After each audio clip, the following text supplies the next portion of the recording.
मुरादाबाद के Madhubani extension colony में AK Saxena दोबारा एक श्रीमद् भगवत कथा का आयोजन किया गया था, जिसमें वृंदावन के प्रसिद्ध हरि बाबा हाथरसी द्वारा पूरे 7 दिनों तक अपने परिवर्तन दिए गए, जहां सभी भक्तगण मौके पर पहुंचे और सभी ने भक्ति और लीला का आनंद लिया। हमारे साथ खास बातचीत करने के लिए हरि बाबा हाथरसी जी है। बाबा जी, सबसे पहले तो आपका बहुत बहुत स्वागत है।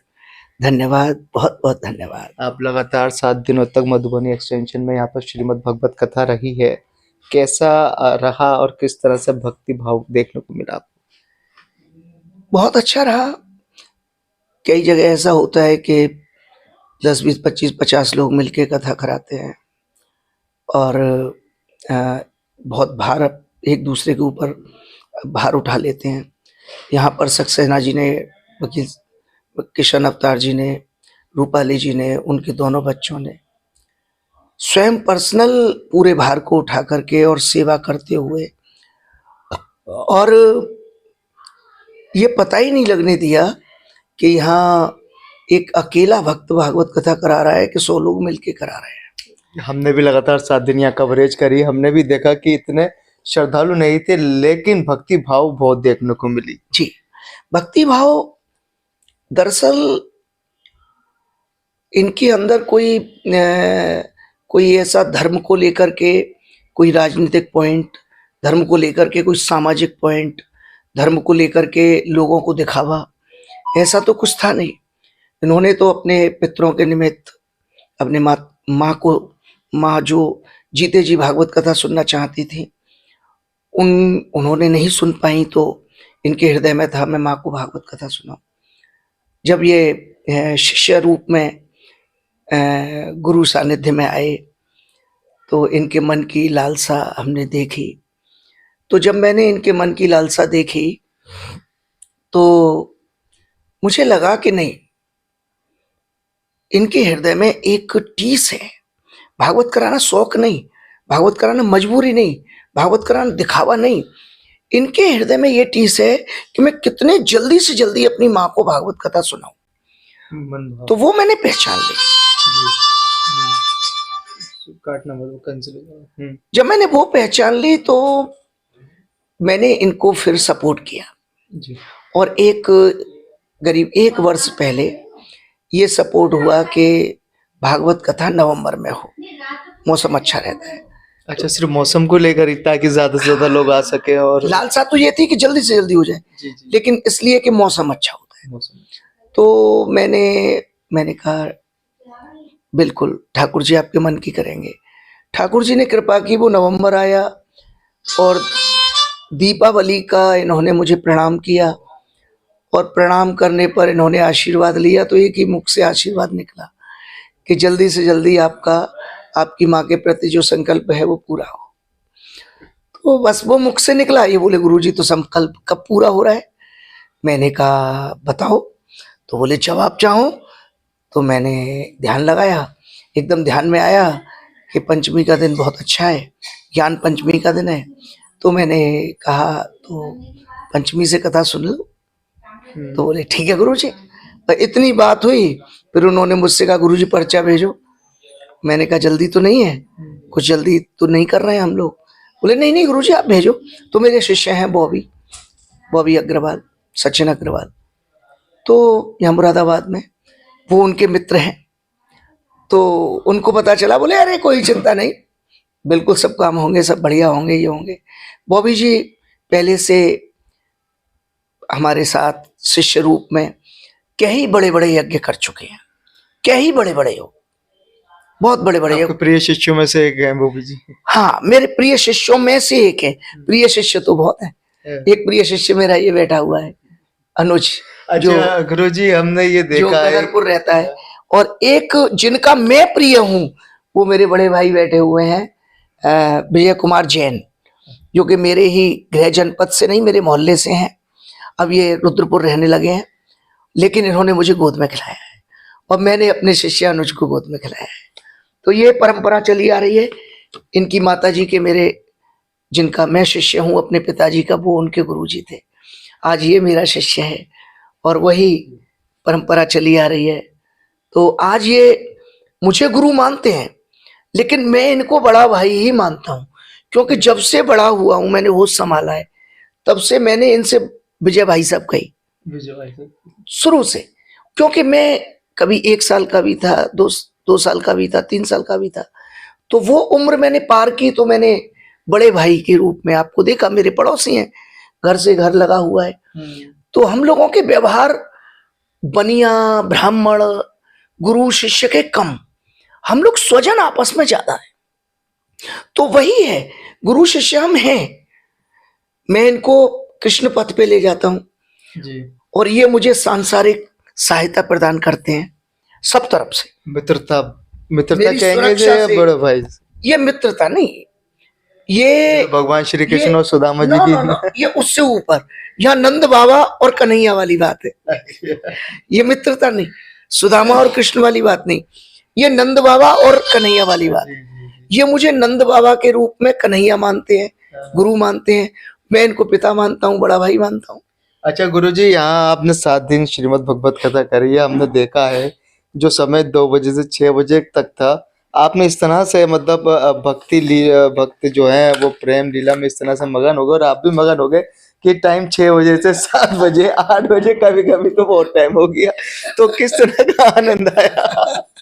हाँ, मैं सबसे पहले आपसे क्षमा चाहूंगा, क्योंकि क्षमा नहीं, मेरे बिल्कुल नहीं। टाइम, हमें भी बहुत आनंद आया सुनने में। हाँ आपको आनंद तो आया, लेकिन मेरे ओवर टाइम कथा करने पर आपका जो आपका तो ये बिजनेस है, तो आपको डिस्टरबेंस जरूर हुआ होगा कि आपका डिस्टरबेंस नहीं कह रहा, मैं कह रहा हूँ किस तरह नहीं, से आपने मैं प्रयोग कर रहा हूं, आप नहीं कर रहे। आपको डिस्टरबेंस जरूर हुआ होगा, क्योंकि आपको बहुत जगह जाना होता है, बहुत पॉलिटिशियन होते हैं, बीजेपी जीती है, उसकी खुशी मनाई जा रही है, मतलब सारे देश में ही मनाई जा रही है, चाहे जीती वो बिहार में है, लेकिन सारे देश में मनाई जा रही है। कांटे का चुनाव था ना, बिल्कुल कांटे का एकदम चुनाव। आर पार। जी जी जी। और आज मैं देख रहा हूं कि एक अच्छाई को, सनातन माने अच्छाई, तो उस अच्छाई को लेकर के आज सभी लोग सजग हैं। आज एक चीज मैं बहुत अच्छा समझ रहा हूं, पॉलिटिक्स को छोड़ूं, तो मेरी भागवत कथा में मेरे जो संगीतज्ञ हैं, जो मेरा संगीत पे साथ देते हैं, वो बच्चे मुसलमान हैं, राय के मीरासी बच्चे हैं। कभी मैं युवा था, बालक था, तो मैं तो गुरु गद्दी पे पैदा हुआ हूँ, तो मैंने तो 7 वर्ष की उम्र में गुरुजी ने मुझे व्यास गद्दी पे बिठा दिया, तो मैंने हिंदी में भागवत कथा वाचना शुरू किया, और गुरुजी की कृपा से मुझे नित्य भागवत का पाठ और ये सब कुछ, और गुरुजी की कृपा से भागवत में ही माहौल मिला। और गुरुजी का जो भागवत तत्व था वो ऐसा दिव्य था, जो मेरे विजय भाई साहब ने भी ग्रहण किया है, और मेरे अनुज की माता श्री ने ग्रहण किया, वो मैंने ग्रहण किया। तो मैं उनका पिता पुत्र की जगह शिष्य बन गया। ऐसा जादू हुआ कि मैं पुत्र तो था ही, लेकिन मेरे आत्मा पर वो गुरु रूप में प्रभाव हो गया। तो मैंने उनको सदैव पिता रूप में गुरु माना, और उन्होंने मेरे को शिष्य रूप में ऐसा कुछ दे दिया जो रक्त में तो पिता का एक कला होती है, और गुरु रूप में एक ज्ञान होता है। तो मुझ में मेरे पिता की कला भी है और मेरे गुरु का आनंद भी है। क्या बात है गुरुजी। तो जो मेरे गुरुजी, पहले आपको नहीं मालूम होगा, पहले भागवत कथा 2 समय होती थी, 9 से 12 और 3 से 6। सुबह 9 से 12 और दोपहर 3 से 6। सुबह 9 से 12 और शाम को 3 से 6। जब मैं औरों को देखता था, मेरे चाचा जी हैं श्रीजी बाबा महाराज, उनको भागवत करते हुए देखता था, तो वो इतने प्रोफेशनल थे कि वो घड़ी लगा के बैठते थे। 9 बजे कोई आया नहीं आया, कोई है या नहीं, उनका वहां पर स्तुति शुरू हो जाती थी 9 बजे श्री जी बाबा की। और सही 12 बजे बाबा को गद्दी से पैर नीचे उतारना है, श्री जी बाबा को। सही 3 बजे बाबा बैठने हैं, और सही 6 बजे बाबा हटने हैं, सही 9 बजे बाबा सोने हैं। 9 बजे के बीच में बाबा को टीवी भी देखनी है, समाचार भी सुनने हैं, और बाबा बहुत मतलब टाइम के बहुत पंक्चुअल थे बाबा। टाइम के पंक्चुअल थे। दूसरे, बाबा श्री जी बाबा एक परफेक्ट व्यक्ति थे।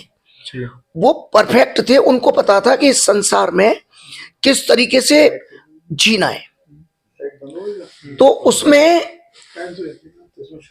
वो बड़े परफेक्ट थे, लेकिन गुरुजी सांसारिक परफेक्ट नहीं थे, जी मतलब परफेक्टता को नहीं रखते थे। वो क्या थे कि जैसे 9 बजे भागवत कथा शुरू होनी है तो 9 बजे शुरू तो हो जाएगी, अब विश्राम होगी 2 बजे। 2 बजे। अब जब 9 से 2 बजे कथा विश्राम हो रही है और दोबारा बैठना है तो यजमान सब चक्कर खा जाते थे, बोले अरे गुरुजी ने 2 बजे कथा विश्राम बजे आती है, 3 बजे फिर से प्रारंभ 3 बजे फिर गुरुजी आगे बैठ, तो गुरुजी तो भोजन करते नहीं थे। अच्छा गुरुजी, मैं तो सुबह दलिया खाता हूँ, दोपहर में जूस पीता हूँ और रात्रि को भोजन करता हूँ। गुरुजी जब भागवत की 7म दिवसीय भागवत गद्दी पर बैठते थे उतने बीच में भोजन ही नहीं करते थे। सुबह वो कुछ लेते नहीं थे, अपना पूजा पाठ, पूजा भी गुरुजी खुद कराते थे। अच्छा जैसे मैं अब कराने लगा हूँ, अब इनके यहाँ पूजा भी मैं करा रहा हूँ। आज सुबह 6 बजे पूजा शुरू हुई जी। और 9:30 बजे विश्राम हुई। अच्छा कृष्ण अवतार जी के यहाँ आपको किस तरह से प्रेम भाव मिला ये बताएं। अरे बाबा, मेरी आत्मा है कृष्ण अवतार जी, रूपाली जी मेरी आत्मा है, इनकी पुत्री भी मेरी शिष्य है, उसने गुरु दीक्षा ले रखी है। तो ये वो संस्कारी परिवार है और ये मेरी आत्मा है। और मैं गुरु तो क्या, मैं तो अपने समस्त कृष्ण तत्व से मैं तो यहाँ विराजमान हूँ। और जितना भी अगर मेरे अंदर कुछ भी कृष्ण तत्व है, कृष्ण का प्रेम है, तो मैं अपनी समस्त कृष्ण धन से यहाँ पे विराजमान हूँ। और मैं कोई इसमें ऊपर नीचे का कोई परसेंटेज नहीं बता सकता, कितना शब्द तो यूज ही नहीं है, जितना हो सकता है उतना आनंद है। अच्छा जैसे और जो भक्तगण हैं आपसे मुलाकात करना चाहें तो कैसे संपर्क करें, कहाँ आप रहते हैं, क्या आपका कांटेक्ट नंबर है वगैरह। ऐसा है, मेरे कांटेक्ट नंबर तो जगह जगह बिखरे पड़े हुए हैं। मेरे कांटेक्ट नंबर यूट्यूब पे हैं, हरि बाबा वृंदावन वाले मेरा यूट्यूब चैनल है। अब तो मेरा नंबर आपके चैनल पे भी है क्योंकि बहुत सारे दर्शक जी। तो मेरा यूट्यूब से लोग पता लगा लेते हैं और यूट्यूब पर मेरा पता लगा के और लोग मुझे क्या नाम है, मेरे को कांटेक्ट कर लेते हैं जो अनभिज्ञ होते हैं। जैसे कोई हैदराबाद में है, कोई आंध्र प्रदेश में है, कोई भी आपको फोन करके कहीं से भी आपको बुला सकता है। मेरे को कोई भी फोन करता है तो जिस समय मैं अपनी साधना में हूँ या व्यास गद्दी पे हूँ तब तो मेरा फोन नहीं उठेगा, क्योंकि मैं अपना फोन दूसरे को उठाने के लिए कम देता हूँ। कोई मेरा बॉबी जैसा भक्त या अनुज जैसा भक्त मेरे साथ है तो मैं मोबाइल दे देता हूँ। अन्यथा क्या होता है कि जैसे पंडित हुए, ये लोग हुए, ये मोबाइल लेते हैं तो मोबाइल मेरा इनके पास चला गया, मैं व्यास गद्दी पे बैठ गया, मैं कथा 5 घंटे 6 घंटे 7 घंटे 8 घंटे भी करता हूँ। तो उतनी देर में वो क्या करते हैं, वहीं बैठे बैठे गेम खेलने लग जाते हैं मेरे मोबाइल से, या किसी से भी बात करने लग जाते हैं। तो इसलिए मैं अपना मोबाइल हर एक किसी को नहीं देता, मैं या तो अपने परम शिष्य को देता हूँ या फिर मेरे पास रहता है मोबाइल, व्यास गद्दी पे भी लेके बैठता हूँ। कोई फोन करता है तो मैं ऑन कर देता हूँ, वो कथा सुनते हैं। और नहीं तो मेरा मोबाइल में बाद में एक बार दर्शकों को अपना नंबर बताइए आप। अच्छा, 7500082220 ये मेरा नंबर है। सारी जगह बिखरा हुआ पड़ा है ये नंबर। और एक ये नंबर और भी है, लेकिन ये नंबर मेरा विख्यात है, चैनल पे भी है, सब पे है। बाकी मेरी लोग जो भक्त लोग तस्वीर बंटवाते हैं, जैसे यहाँ पे ये वकील साहब ने तस्वीर बनवाई है, तो आपको मिली नहीं मिली? हाँ बिल्कुल, हमें वो पंपलेट मिला था। ये मिला आपको? नहीं, ये नहीं मिली? तो ये तो मैं अभी आपको अपने हाथ से दूंगा। अच्छा हाँ, ये लीजिए। ये मैं अब मैं कभी अपने हाथ से किसी को भेंट नहीं करता, मैं अपने हाथ से किसी को माला नहीं पहनाता। क्यों? क्योंकि व्यास गद्दी पे होता हूँ, तो व्यास गद्दी की मर्यादा ये नहीं है कि हम किसी को माला पहनाएं, हम आशीर्वाद दें, प्रसाद दें। जो भक्त कराने वाले हैं वो सम्मान करें। तो मैं आपका बड़े सौभाग्य की बात पे नहीं हूँ, इसलिए सम्मान कर रहा हूँ, आप स्वीकार कीजिए। देखिए गुरुजी ने हमें सम्मानित किया और ये अपनी एक छवि हमें दी है। वृंदावन के प्रसिद्ध बाबा हरि बाबा हाथरसी जी थे, जिनसे हमने बहुत महत्वपूर्ण बिंदु पर बात की है और काफी रोचक सवालों के जवाब इन्होंने दिए हैं। आपको अगर श्रीमद् भागवत कथा करानी है तो यूट्यूब पर बाबा की वीडियो को देखें और कॉन्टेक्ट नंबर भी दिया है, आप संपर्क कर सकते हैं। लाइफ इंडिया न्यूज के लिए अपने सहयोगी मोहम्मद आजम के साथ जुबैर अली, मुरादाबाद।